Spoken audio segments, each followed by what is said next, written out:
तर नमस्कार मित्रांनो, मी बाळ्या ब्लॉगर स्वागत करतो माझ्या एक नवीन व्हिडिओ मध्ये। तर आज आहे आपल्या कामाचा 10वा दिवस आणि आज आहे आपल्या सोबत माझा भाऊ।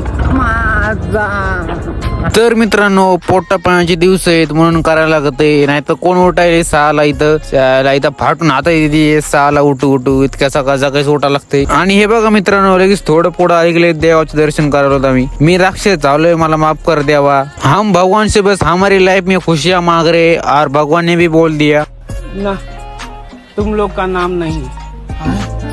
एक बार फिर से देखे ना वो चंदा। अरे भाई, तुम लोग का नाम लिस्ट में नहीं है। मग काय हे ऐकून गेलो आम्ही पुढं आलोत आम्ही बसच्या लोकेशनवर। इथून भेटू आपण डायरेक्ट आता कोरेगाव मध्ये। तर चला, तर मित्रांनो आपण चालू लगेच घरी। आणि जातानाचा मी व्हिडिओ नाही काढला कारण त्या बस मध्ये जागा नव्हती बसायला, उभा राहून गेलो आम्ही। डोरासारखे सगळे भरलेले होते त्याच्यात, म्हणलं जाऊ द्या व्हिडिओच नका काढायचा, तसंच जाऊ द्या आपलं। आणि येताना लय जागा असते आपल्याला, कारण सुट्टी झाली की आम्ही पळतच येतो सगळ्यांच्या आधी, जागा पकडून ठेवत बाकी जाऊ दे। आणि तर हे बघा अजून पण भरलेलीचे, एकच बस लावलेली, 2 बस पण यांच्या इतकी मोठी कंपनी असून। आणि हे बघा आमच्या कंपनीचा मॅनेजर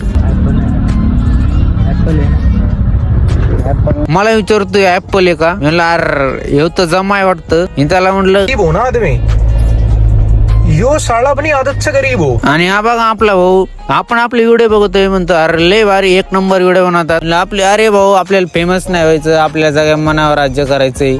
भाऊच्या पाठीमागे गडबड होती म्हणून भाऊ लगेच गेला आपल्याला। आणि तिथून लगेच निघलो आपण डोसा खायला, कारण आपल्याला डोसा लय आवडतंय। आणि मित्र पण म्हणला मला डोसा चार, म्हणलं चल भाई, लगेच गाडीवर बसवलं त्याला, लगेच नेलं डोसा खायला। आणि मग काय आलो लगेच माझा डोसा बशी आणि लगेच दिली त्याला ऑर्डर 3 मसाला डोसा। मग काय त्याने बनवायला चालू केलं। आणि आपल्या इथला भाई एक आधीचा ओळखीचा होता, पण ती आता इथून गायब आहे म्हणून काय दुसरा भैया होता। मग काय लगेच केला व्हिडिओ बनवायला चालू।